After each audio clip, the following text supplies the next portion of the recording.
Geminis, hey, I hope you guys are all doing amazing. This is your reading for June 2023. Happy birthday, all you Geminis out there.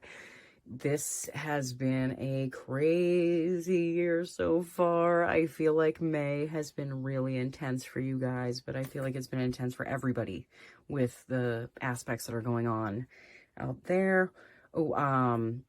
Announcement, I am giving away a Rider-Waite tarot deck to one of my subscribers this month as a thank you to all my subscribers, and also in honor of the new teaching series I put out on YouTube called Learn the Tarot.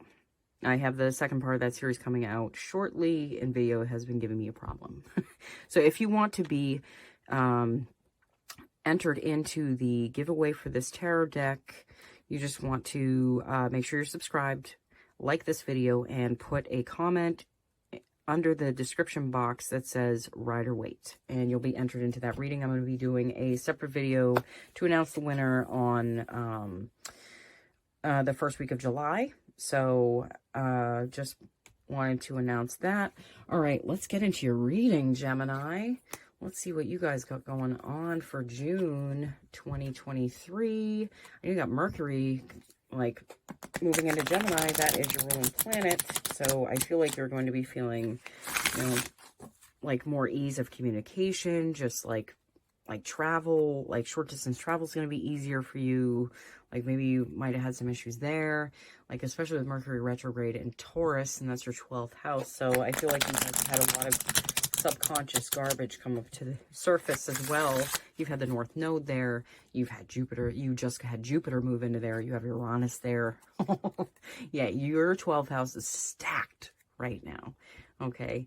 And Mercury is still there right now as we speak, your ruling planet. So, you know, I feel like a lot of the stuff in the background and like karma, like I feel like a lot of you are dealing with karma, like past karma that, you know, or like childhood experiences, things that you feel like have, you know, been left behind, maybe even addictive, like what you run to, like not all of you, I'm not saying it's all of you, but you know, if there's substances that you run to, if things are like a little difficult or challenging, and like that's the 12th house is escapism, you know. You have the Knight of Pentacles, the Devil.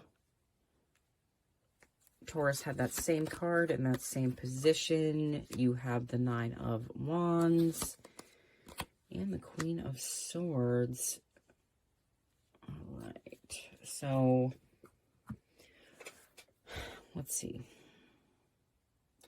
Yeah, you're definitely, I feel like you're working through some type of addiction. It doesn't have to be like a substance. It can be like a mental addiction, something that you default to, like a fear or something like that when things are shifting or changing, or when you're being called to make a shift or change within. Okay. You also have the Knight of Pentacles. So I feel like this has something to do with, you know, like how your subconscious views around like your finances, your money, how those things come into play, like what your worth is, like what your self-worth is, how you feel that on the inside of you, not just on like how you see yourself on the outside. It's like the parts of you that you can't see is the 12th house, you know. And you also have the Nine of Wands.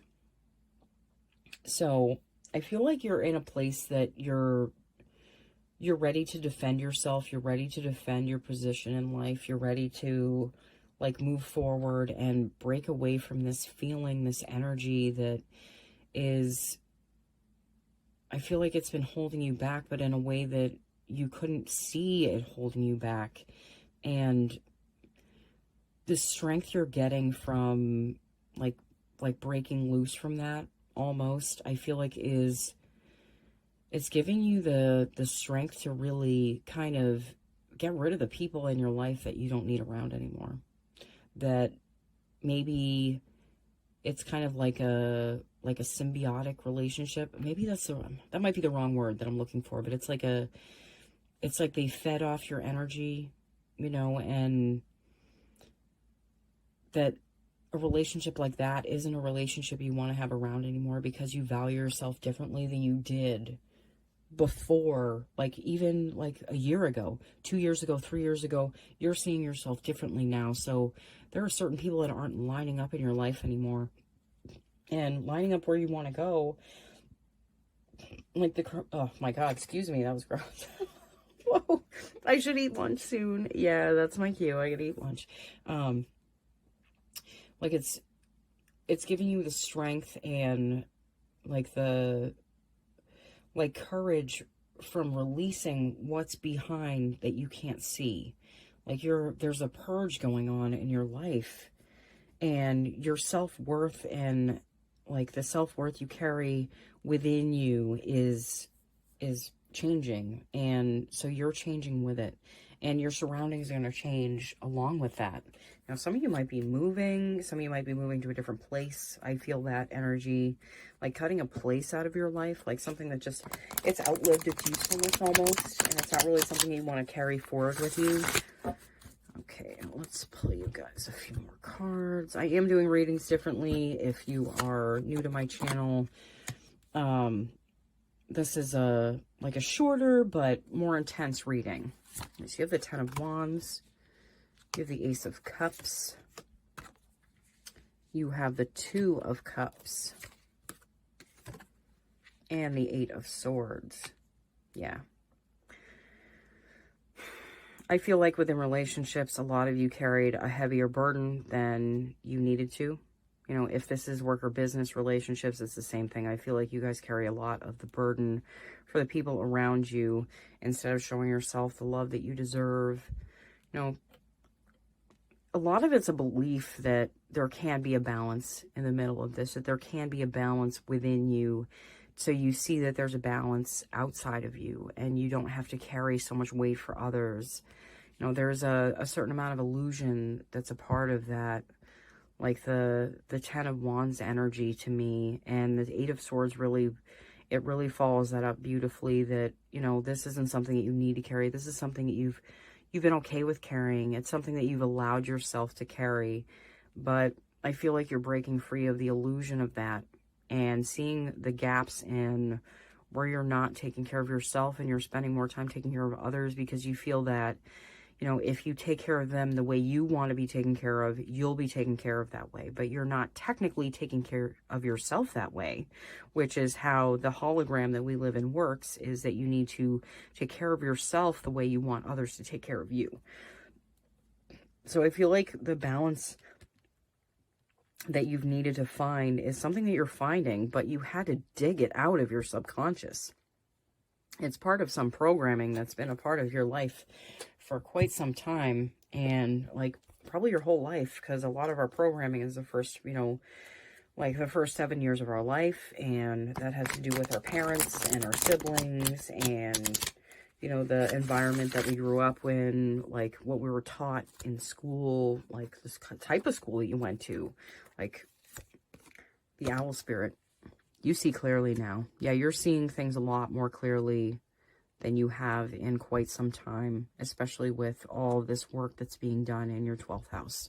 You know, you're sorting out a lot of the baggage that's within you, that's made you feel like you've had to carry all this baggage outside of you. Okay, like you felt like you've had to carry that outside of you for others to, like, for them to validate your worth, when the person that needed to validate you the most was yourself. But again, we are not taught that. We are taught by the, like, music and the media and, you know, movies that, you know, we have to keep everyone else happy outside of us, because it's not about how we feel about ourselves on the inside. And that's crap. That's total bullshit. Don't buy into it. Okay. You have the Wombat spirit, be at home. Yeah, I feel like there is a focus around where you're living right now.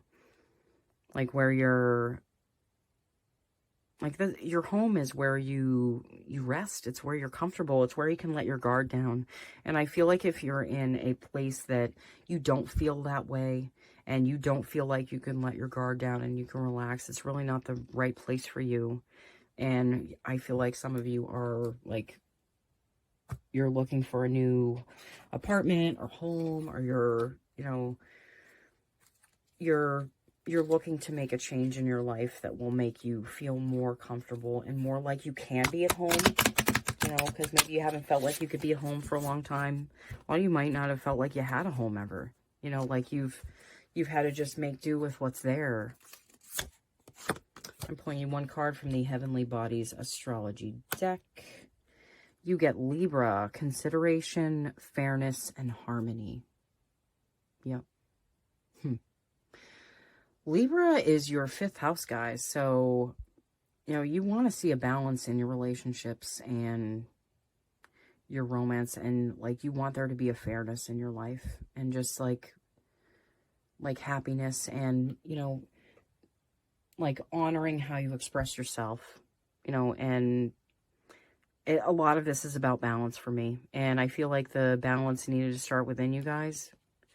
And you've been kind of forced to face that and see that balance for what it is or what it isn't, and make changes. Oh, sorry, I'm fiddling with the cards. I always do that.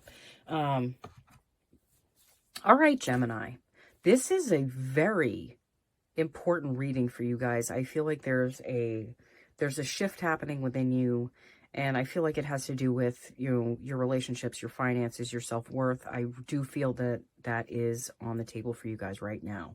Okay, so oh, another reminder that I'm giving away a tarot deck for June to one of my subscribers. Just make sure you're subscribed, like this video, and leave a comment under the description box that says Rider Waite, and you'll be entered into that drawing. I'm going to be announcing the winner the first week of July. All right, Gemini, happy birthday again. And I'll see you guys all again as soon as I can, okay? Bye.